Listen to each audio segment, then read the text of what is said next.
Abantu ba Ssaabasajja Kabaka mu ggombolola ya mukulu wa kibuga Mengo Lubaga wano mu Kyaddondo kata bafe essanyu oluvannyuma lw'okukyalako mu Lubiri e Mengo ne bamusangayo era nga bano babadde batuteeyo amakula.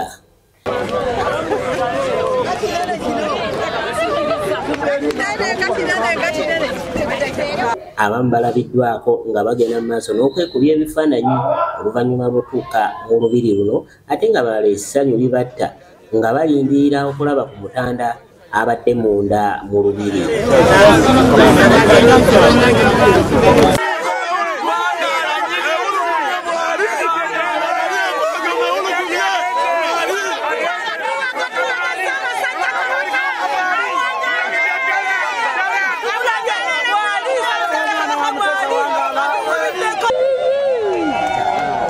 Oluvannyuma Ssaabasajja Kabaka asiimye n'abawuubirako ng'ali mu mmotoka olwo ne bongera okufa essanyu.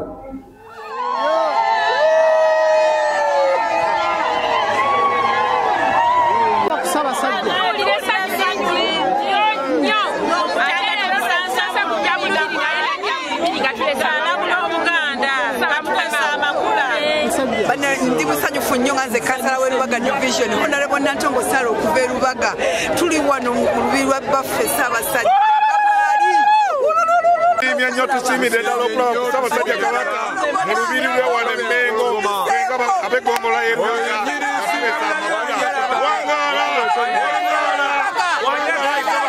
Ssaabasajja